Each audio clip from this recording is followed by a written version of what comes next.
dedicated to Eastern and Southern Kentucky. This is WYMT Mountain News Weekend Edition. Good evening, I'm Keaton Hall. We're tracking strong storm chances as we kick off the work week. Let's check in with First Alert meteorologist Cameron Aaron for the very latest on this First Alert weather. Yeah, Keaton, thank you. Right now, no severe weather issues across the mountains as we go into your early evening, also the late evening hours as well. But we are watching out for possibly a few showers overnight, but more showers and storms are likely on Monday. Here's a look right now at First Alert Pinpoint Doppler, and as you can see, a clean sweep across the mountains. However, we are tracking some strong to severe storms over portions of Indiana, also Illinois, and those will continue pushing off to the south and east. I do want to point out we have a tornado watch in place for portions of northwestern Kentucky. That does include Louisville. Nobody in our region under a watch, but still we are under a level 1 risk of severe weather as we go into tonight. The good news, that complex of showers and storms, it is going to weaken as we go into tonight, but still we could possibly see a few showers and storms late tonight, also early on Monday. But the big story, we are tracking another round of showers and storms on Monday. Some of those could also be strong to severe. A level 2 risk is in place for most of the region. A level 3 risk is in place for the areas in orange. That includes places like Harlan, Pikeville, Prestonsburg, Whitesburg, into our Virginia and West Virginia counties as well. And that is why we have a First Alert weather day in place on Monday for more strong to severe storm chances, watching out for strong straight line winds, large hail, heavy rainfall, and possibly a quick spin up tornado. Much more details on Monday's threat, plus your full 7-day forecast coming up in just a few minutes. Keaton? All right, thanks, Cameron. Last night we learned of a Pulaski County teen who drowned in Rockcastle River at the B Rock campground. And while the coroner hasn't officially released the name of the victim, his family says 18-year-old Wyatt Morrissey, a quiet, caring young man, needs to be remembered. Alyssa Williams talked with Somerset Pulaski County Rescue Squad members about the incident and shares some treasured memories from his family. What started as a laid-back summer day for one Pulaski County teen ended in an unexpected tragedy for his family. The family of 18-year-old Wyatt Morrissey says he went to Rockcastle River with his brother and friends, but went out in the water and never resurfaced. We initially got called out at about 5 o'clock yesterday afternoon to a potential drowning. Once units got on scene, we of course deployed boats. We had dive team on scene. The rescue squad's captain, David Caldwell, says multiple agencies came together to help search for and recover Morrissey. Bald Rock Fire Department, London Laurel Rescue Squad also deployed boats. It's just an all-around good turnout with manpower and different agencies responding together.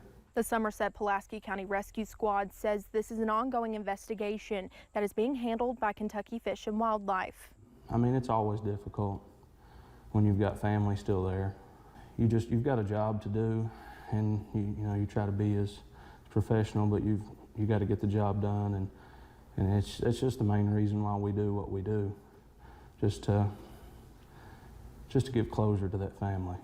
Some of Morrissey's family members tell me that they're struggling to understand why this has happened, and that Morrissey was a great kid with a bright future ahead of him. In Pulaski County, Alyssa Williams, WKYT. Morrissey's family says he had plans of going to basic training for the U.S. Navy later this month. A man is dead after crashing his car in Boyd County yesterday. The Boyd County coroner identified him as 51-year-old Marvin Hogston. The coroner says Hogston's car ran off Kaiser Creek Road in Ashland and crossed into a creek. He says the car landed on its side in a culvert tunnel, trapping Hogston inside. Rescue crews tried to get him out, but he was pronounced dead at the scene. The Breathitt County Public Library won an award for defying the odds. The award was given by Library Journal and Gale Libraries. The library is the first ever recipient. Executive Director Stephen Bowling says this would not be possible without the support from the community. He adds they're happy to know they're doing good work for the community. Someone nominated us. We're not sure exactly who. We appreciate whoever it was, but they announced the award, and it was basically based upon our service during the times of the flood, but also during COVID-19. And that's what we were happy to do. We serve our community in all kinds of needs in every imaginable way, because that is what we are. We are a community funded, we are a publicly funded agency that's here to serve the community. Bowling says although this award is a sign they are doing things right for the community, they'll continue working for the people of Breathitt County. He says this would not be possible without the love and support for the community. The first annual Renaissance Fair was held in Manchester this weekend. The fair took place at Saltworks Village and took fairgoers back in time with costumes, shopping, and reenactments. Tourism Director for Manchester, Tim Parks, says having the event was a no-brainer since the city already owned the property. There's a whole market of people that love this thing, right? So we do music festivals, Americana and gospel. We've got ATV things. We've got a lot of things that goes on here throughout the year, but we don't have this. So there's a whole market of even hometown folks that really enjoyed this. They've got in costume. Parks also says that during the event, the fair had 5 vendors completely sell out, and that attendance was a huge success for being the first year it even took place. Students across the Commonwealth are preparing to head back to school in the coming weeks. While some children are excited to get back into the classroom, others are nervous. Experts say getting butterflies ahead of the first day of school is normal, but for some students, back to school anxieties go beyond just a couple butterflies. Child psychologist Dr. Catherine Stone says the biggest thing is to support their children and make them feel heard. You're starting to already hear your kid refuse going to school. If even the mention of driving past the school or going on the playground causes distress, if you're starting to see a lot of sleep disturbance, then you know you may be dealing with a little bit more than your typical preschool jitter. Dr. Stone says scheduling a visit with your child's teacher or even taking them to the school's playground to play can help ease your child's nerves and make them more comfortable at their school. While most are spending some of their extra time remaining enjoying the summer sun, the CDC shared that tick bites could cause an associated allergy. Alexa Minton has more. In the summer months, many people head outside to try and soak up some of that extra warmth. But there's a hidden risk hiding in the tall grass, and it packs an extra bite. Americans notice a surge of tick bites in the summer, thanks to the extra time spent outdoors. But a new report released by the CDC adds a new syndrome to the potential list of risks. So alpha-gal or red meat allergy syndrome, it's a problem where you're bitten by a Lone Star tick. The Lone Star tick passes a sugar molecule from its saliva into your bloodstream. Your body starts to react to it as an allergen, and then when you consume red meat, your body will react the same way. Thanks to the transfer of this syndrome through tick bites, people are experiencing an allergy to red meat, putting a damper on those summer grilling plans. So when you have a hamburger or a hot dog, about 6 to 8 hours after consuming that food, you'll start to have stomach pains, you could sweat, you could have increased mucus production. It's very uncomfortable. The CDC reported in July that since 2010, there were more than 110,000 suspected cases of alpha-gal syndrome identified. But because the official diagnosis requires a positive test, some individuals are missing being diagnosed. More people are impacted by it than we previously thought.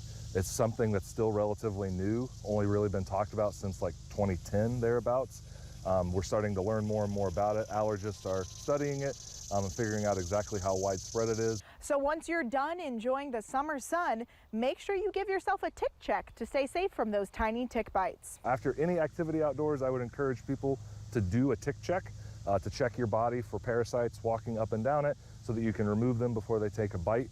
In Lexington, Alexa Minton, WKYT. You can find more ways to protect yourself from ticks and other pesky summertime insects on the story on our website at WYMT.com. Well, a dog needed to be rescued after it was bitten by a copperhead snake while on a hike in Wolfe County today. Officials with the Wolfe County Search and Rescue Team said they received a call of a dog in distress near Turtle Back Arch around 1 p.m. They said the dog was unable to walk and had swelling on its back legs. The dog's owners had carried the canine on their back for around a mile before meeting up with the rescue team. The dog was administered Benadryl and carried out. In a post on Facebook, the rescue team said the dog Sasha was taken to a veterinary hospital in Lexington. That's when they found Sasha had been bitten 5 times by copperhead on both of her back legs. wishing her a speedy recovery. Well, a young girl battling a rare genetic disorder is in desperate need of a service dog. 5-year-old Harmony is from Cincinnati. She's been diagnosed with DHX30, a rare disorder that results in developmental delays, weak muscles, seizures, and difficulty communicating. Crystal York says her daughter is just 1 in 40 people worldwide that have the disease. She says a service dog would help alert Harmony to her seizures and keep her from harmful behaviors. It provides that extra set of eyes and, at this point, paws to help us get her where she needs to be. York says they've tried to get a dog through 4Paws for Ability, but it would be $20,000 out of pocket. They've set up a fundraiser. If you'd like to donate, you can find a link on our website, WYMT.com. Wilt Week is officially in the books in Louisville, and thanks to the community's collective generosity, the Wilt family now has some extra funds to support Officer Wilt during his recovery. Members of the Wilt family received a check for all the donations collected throughout this week. The week's events concluded in St. Matthews at the Potato Festival, where Wilt's aunt and uncle accepted the check, totaling the week's donations on behalf of the family. Creating a moment words can't describe. $170,000 was raised. Generosity the family says they're incredibly grateful for. Overwhelming. I mean, it's just, like I said, it's unbelievable. Just that this community has come together and done all the things they have done. People that don't even know him, you know, it's really made this process a little brighter and easier. For the Wilt family, these donations go towards the next chapter of their lives when they say they will attack head-on because they're all Wilt strong. Coming up at 11, we've got the latest on the tumultuous war in Ukraine. Plus, strong to severe storms are possible on Monday. The very latest plus your 7-day forecast after this break.